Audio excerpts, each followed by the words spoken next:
So now, how do you know if someone has Yirat Shamayim? How do you know? I tell you I'm scared. If I tell you I'm scared of God, does that mean I'm scared of God? How do you know if somebody's scared of God? You don't know what's in their heart. How you know you're scared of God or not, if you have Yirat Shamayim or not, is if you ask yourself, what does Hashem think? On a regular basis, before you do things. Okay, I'm about to do a business deal, what does Hashem think? I'm about to make a bracha, what does Hashem think? I'm about to lay tefillin, what does Hashem think? I'm laying tefillin, what does Hashem think? I'm reading Tehillim, what does Hashem think? I'm reading Torah, what does Hashem think? I want to watch TV, what does Hashem think? If you're constantly asking yourself, what does Hashem think? Then you have a chance that you have actually serious Yirat Shamayim. It's good. You're in a good position right here. But you don't ask yourself, what does Hashem think? You have zero Yirat Shamayim. That's an easy self-test. But how do you know somebody else has a Yirat Shamayim? The only way you can tell, at least have a chance of being able to tell, is through their actions, how they behave. So first and foremost is how they live. If someone is constantly a kofer b'Torah, someone is constantly going against the Torah, obviously they have no Yirat Shamayim. Someone just likes abusing people for the sake of abusing people. Like this one guy has a fun time insulting me and Rav Mizrahi on the internet for the last year. He just creates his own halachot, creates his own sibot, creates his own whatever, his own da'at Torah, he's his own posek, he's his own everything. He loves insulting me in public. Loves it. He enjoys it. The guy is a mamash, a champion. But, oh Hashem, we're passing the test, we're not responding for the most part, the way I would like to respond, simply because it's good for my neshama to have people like that abusing me. Number one, shows other people that I have Yirat Shamayim that these people are idiots. And number two, when someone embarrasses you in public, you get to inherit all of this zchuyot that they have. Now some people say, what zchuyot does this guy have? B'ezrat Hashem, he has something. B'ezrat Hashem, he has something. But, because then it's not a good deal for me. But anyway, you don't have to worry about people abusing you in public. Just let them talk, let them say, it doesn't make a difference. Unless it's going to hurt the public in some way or another. But in general, it's all shtiyot. The point is that you have serious issues where people say they claim they know Torah, they claim they know a lot of different things, but you see there's a missing ingredient. How do you know if they have this ingredient or not? From their behavior. So first and foremost, how do they behave under pressure? Second of all, how do they talk? Does it bother them if somebody else sins or not? If it doesn't bother you that another person in Am Yisrael is sinning, you're very, very far away from Yirat Shamayim or connection to Hashem. And the reason why is Rabbi Yaron said, Zecher Tzadik Livracha, he said the biggest level of sinat chinam, baseless hatred, is seeing another Jew sin and not saying anything. Why? You know that by him sinning, he has a train coming right at him. He's going to get punished for it. There's no suffering without sin. He sins, he's going to get punished for it. You know he's going to get punished for it. You don't say anything. You're an evil person, he says. So, the Torah says that Ocheach tochiach et amitecha is a very, very serious mitzvah. Rebuking your nation is a very serious mitzvah. And in the Gemara, Masechet Shabbat, it tells of a very interesting Mishnah. It says, the cow of Rabbi Elazar ben Azariah used to go out with a strap between its horns against the will of the sages on Shabbat. So Mishnah here, in so many words, is trying to teach us that even though it's a Baal Chaim, even though it's a cow, you're not allowed to have it carry anything unless it's for the purpose of managing it. So for example, if it's for you to make it go a certain way, she's allowed to have something on her head.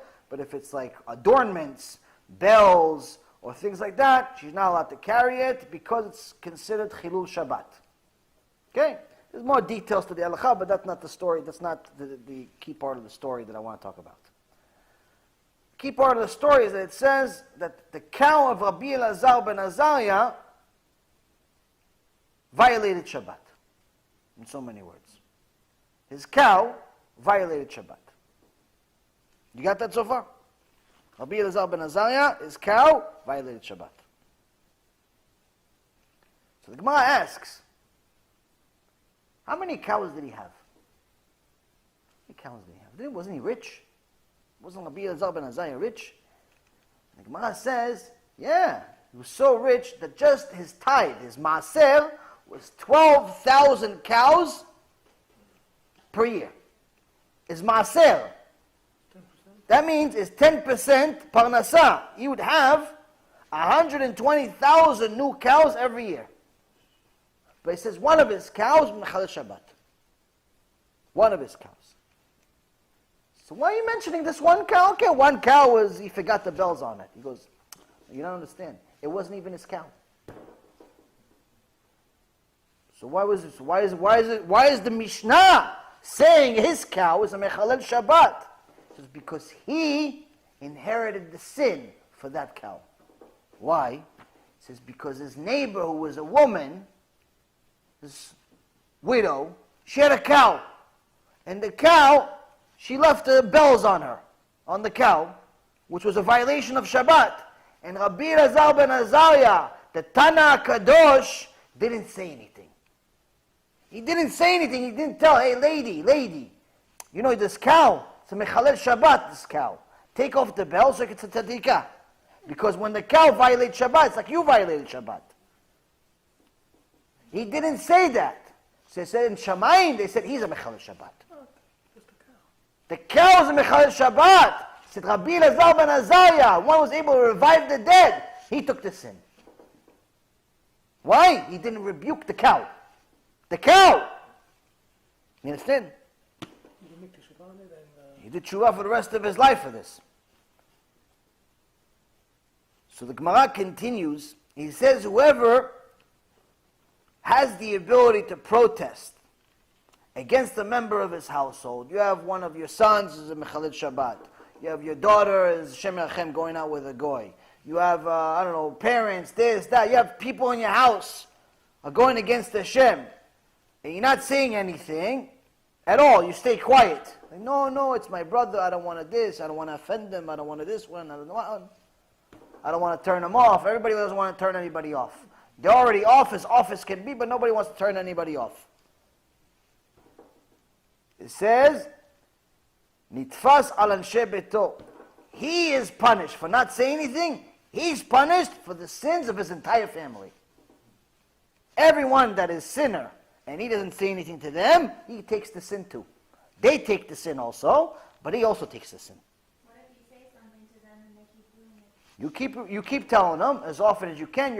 As far as the rebuking law, you have to continue telling them until they either beat you up or they threaten to beat you up. I learned that when you're rebuking somebody, you know how to do it if you're going to do it. Right. So there's ocheach tocheach et amitecha velo tisa alav chet.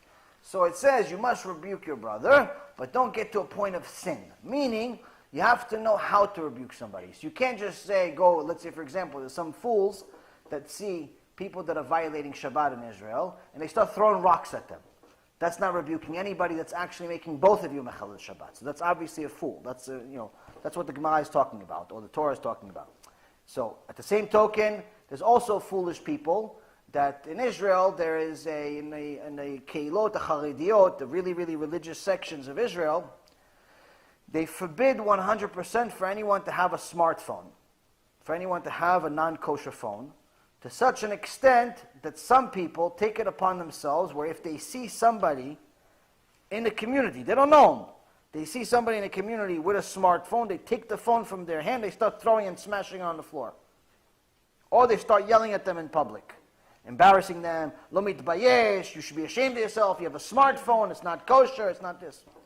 Now this is an idiot. This is not what the Torah is talking about. This is exactly what Torah is saying don't do. Why? him having a smartphone, maybe it's good, maybe it's not good. Maybe it is kosher. Maybe he's not looking at bad things. You don't know for sure. But you embarrassing him in public, David HaMelech says you have no share of the world to come. It's much, much worse than his smartphone. You understand?